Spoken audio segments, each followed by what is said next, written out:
ବର୍ତ୍ତମାନ ଆମର जो एग्जाम होची ना कौन ना फॉर्मेटिव वन होची formative assessment one 4th week of July रे होची। फॉर्मेटिव वन पर आमर कौन होची ना समेटिव असेसमेंट वन टा होची 4th वीक ऑफ सेप्टेम्बर बा बेले बेले आम पाखे जदि सूचना ठीक समय आसे ना ताले अक्टोबर भी हो जाए। तापरे फॉर्मेटिव टू हम फॉर्मेटिव टू टा केबे होइतिला हमरो फर्स्ट वीक ऑफ जनवरी मास रे होइतिला। तापर आमर समेटिव असेसमेंट टूटा एबे जोटा आमर मार्च मास रे हम हेले एठी आमे आकु मार्क को केमिति आमे काउंट करिबा F1 F2 आ S1 ए जो मोट मार्क रो 30% ऊपर आमे गुरुत्व देबा। F1 आम प्रति विषय रो आमे 25 मार्क लेखाय करिबा। F2 भी से भली प्रति विषय रो 25 मार्क लेखाय करिबा आ S1 टा आमे 50 मार्क को करिबा। आमे जानिछंती भी समस्ते जे 40 मार्क हो लिखित आउ 10 मार्क हो हमर ओरल जोटा मौखिक से भला जो 25 मार्क रोचे 5 मार्क आमे मौखिक नहीं पारिबा आ 20 मार्क आमे लिखित नहीं पारिबा। एटा हम कोन ना प्राप्तांक विभक्तक मोट नंबर गुणन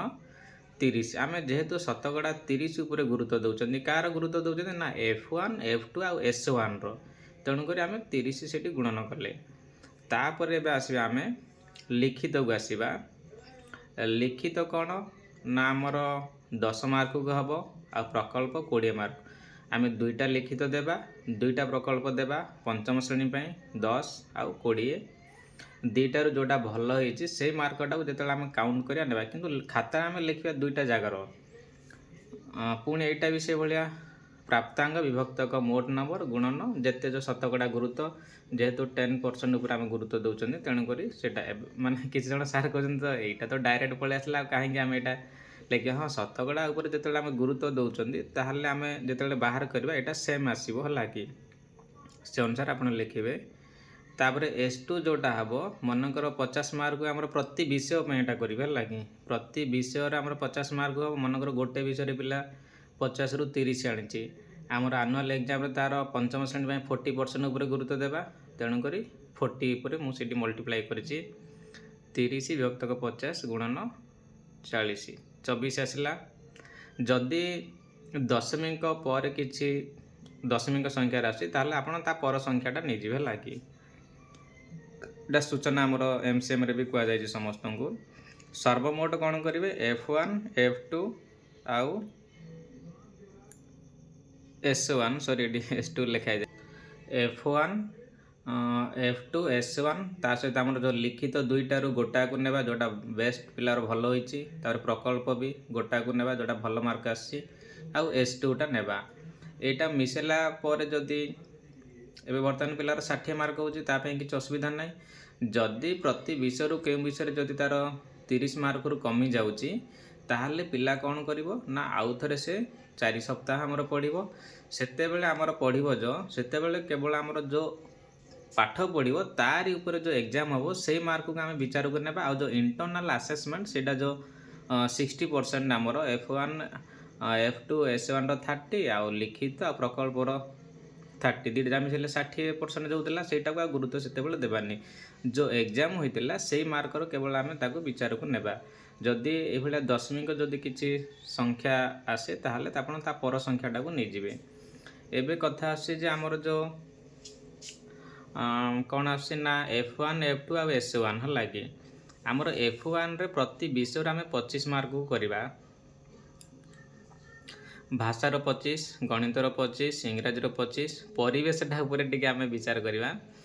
जो आमर सामाजिक रोचे विज्ञान रोचे सेठी आमे कौन करवा ना दीटा जाक मिसई आमे 25 मार्क नहीं जावा दुईटारू कहीं आमर से शतकड़ा उपर जो आमे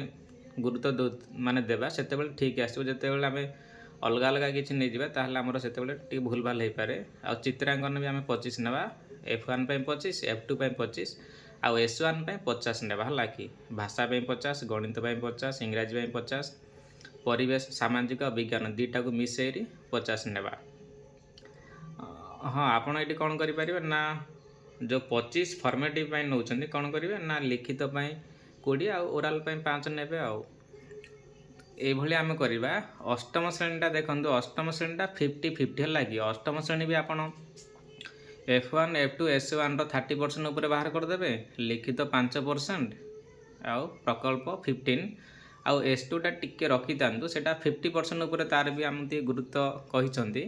କିନ୍ତୁ ଏତିକି ରେଡ଼ି କରି ରଖିଥାନ୍ତୁ। F1 F2 S1 ଆଉ ଲିଖିତ ପ୍ରକଳ୍ପ, କେବଳ S2ଟା ବି ଆପଣ ଚାହିଁଲେ କରିପାରିବେ। ଯଦିଓ କିଛି ଡାଉଟ୍ ରହୁଛି ଆପଣଙ୍କର ଯେଉଁ CRC ସାର୍ ଥିବେ ସେମାନଙ୍କୁ ବି ପଚାରି ପାରିବେ, ସେମାନଙ୍କୁ କାହିଁକିନା MCMରେ ଏହା ବାବଦରେ ଭଲ ଟ୍ରେନିଂ ଦିଅନ୍ତି। এইভাবে ଆମେ କରି ରଖିବା। ଏଇଟା ହେଉଛି ପଞ୍ଚମଟା 60-40, ଆଉ ଅଷ୍ଟମ କ୍ଲାସ୍ଟା, ଆଉ ଅଷ୍ଟମ କ୍ଲାସ୍ର ସେଇଟା 50-50 ଉପରେ। ଫର୍ମେଟିଭ୍ ଆମର ଦୁଇଟା ହୁଏ, ଆଗରୁ 4ଟା ହେଉଥିଲା, ଏବେ ଆଉ 4ଟା ହେଉନି, ଏବେ 2ଟା ହେଉଛି। ସମେଟିଭ୍ ଆସେସମେଣ୍ଟ 2ଟା, କେବଳ ଫର୍ମେଟିଭ୍ ଯେଉଁ କମିଯାଇଛି ଆମର